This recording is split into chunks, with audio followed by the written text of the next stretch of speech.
नमस्कार दोस्तों, शिक्षा सलाह में आपका स्वागत है। मैं पंकज कुमार आपका स्वागत करता हूं। दोस्तों, आज के वीडियो में हम लोग पुनः जो है भारत की राज्य व्यवस्था यानी इंडियन पॉलिटी से संबंधित बातों को जानेंगे और ये चौथा वीडियो है। इससे पहले जो है 3 वीडियो अपलोड किया गया है, यानी भारतीय संविधान की जो ऐतिहासिक पृष्ठभूमि रही है उसके जो 3 वीडियो है वो अपलोड कर दिए गए और ये चौथा वीडियो है। यदि उस वीडियो को नहीं देखें तो उस वीडियो को भी ज़रूर देख लीजिएगा, उसका लिंक जो है इस वीडियो की डिस्क्रिप्शन में मिल जाएगा।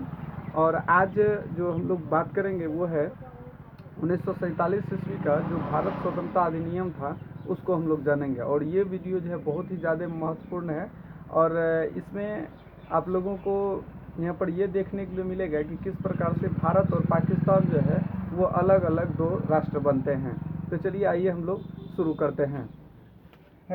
भारतीय संविधान का ये पार्ट 4 है और 1947 का भारतीय स्वतंत्रता अधिनियम को हम लोग इस वीडियो में देखने जा रहे हैं। सबसे पहले जो है लेफ्ट साइड वो देख रहे हैं कि हम लोग यहाँ पर मेन पॉइंट को कवर किया गया है और राइट साइड जो है इसकी क्या क्या विशेषताएं रही है उसको यहाँ पर दर्शाया गया है। तो पहले हम लोग देख लें कि मेन पॉइंट क्या क्या था। मेन पॉइंट ये था कि 20 फरवरी 1947 ईस्वी को जो ब्रिटिश प्रधानमंत्री थे जिसको क्लीमेट एटली कहते हैं, तो वो ब्रिटिश प्रधानमंत्री क्लीमेट एटली थे जो 20 फरवरी 1947 ईस्वी को ये घोषणा किया कि 30 जून 1947 ईस्वी को भारत को स्वतंत्रता सौंप उनके अपने हाथों में सौंप दी जाएगी। तो जैसे ही एटली ने ये घोषणा किया कि जो है 30 जून 1947 को भारत स्वतंत्र हो जाएगा, इसके बाद क्या हुआ कि मुस्लिम लीग ने जो है वो अपना आंदोलन प्रारंभ करता है।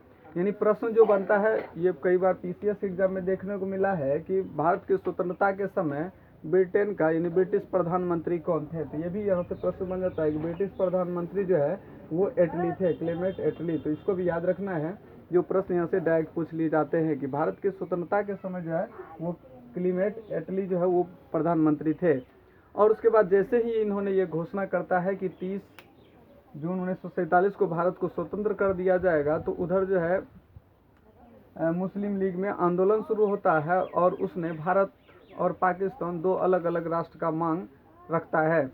इसके बाद क्या होता है कि 3 जून 1947 ईस्वी को ब्रिटिश सरकार ने स्पष्ट कर दिया, यानी 3 जून 1947 को ब्रिटिश सरकार ये स्पष्ट करती है कि 1946 ईस्वी में जो भारतीय संविधान सभा का गठन हुआ, वैसे क्षेत्र जो इस संविधान को मानते हैं उनके लिए, यानी संविधान सभा का जो बनाया गया उस संविधान क्षेत्र उसी क्षेत्रों पर लागू होगा जो उसको मानते हैं, जो उसको नहीं मानते हैं उस पर लागू नहीं होगा।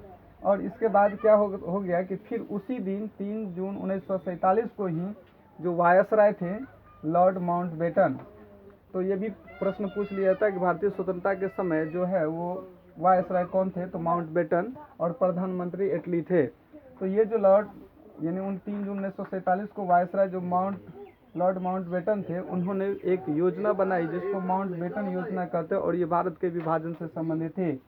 तो इस योजना में ये पेश किया कि भारत को विभाजित किया जाएगा और इस जैसे ही इन्होंने ये प्रस्ताव रखा, इन्होंने ये घोषणा किया माउंटबेटन योजना के तहत कि भारत को स्वतंत्र किया जाएगा, तो इसको कांग्रेस और मुस्लिम लीग ने तुरंत में स्वीकार कर लिया।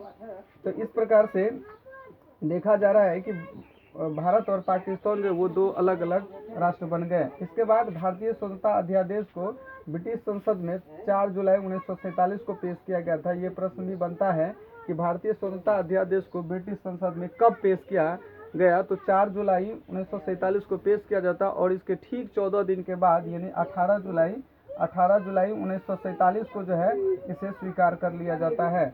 तो यहाँ से भी प्रश्न बन जाता है कि भारतीय स्वतंत्रता अध्यादेश को ब्रिटिश संसद में कब पारित किया गया, 4 जुलाई 1947 को, और 18 जुलाई 1947 को जो इस पर संस्तुति मिल जाता है, यानी मंजूरी हो जाती है। इस प्रकार से हम लोग देख लिए कि 1947 के जो स्वतंत्रता अधिनियम इसके क्या क्या पॉइंट रहे हैं।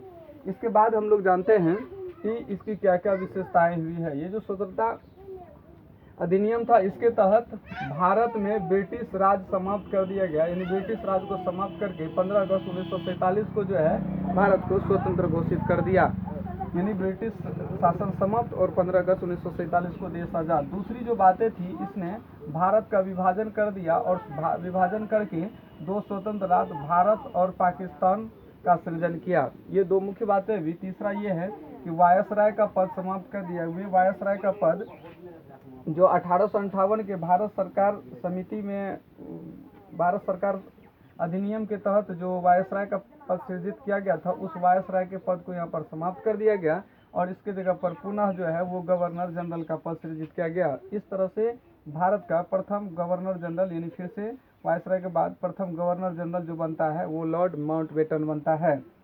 तो यहाँ से भी प्रश्न बनता है। इसके बाद अपना संविधान बनाने के लिए किसी भी देश, देखिए ध्यान दीजिएगा, किसी भी देश के संविधान को अपनाने की शक्ति दी गई। उसमें ये कहा गया कि जो अपना संविधान बनाएगा भारत, वो दूसरे देश के संविधान को भी अपना सकता है या उसके कुछ भाग को ले सकता है, ये यहाँ पर छोड़ दी गई। इसके बाद संविधान लागू होने तक भारत शासन अधिनियम 1935 लागू रहेगा। यानी भारत शासन अधिनियम 1947 से पहले जो 1935 था वो तब तक लागू रहेगा जब तक कि भारत अपना संविधान बना करके और उसे लागू नहीं कर लेता है।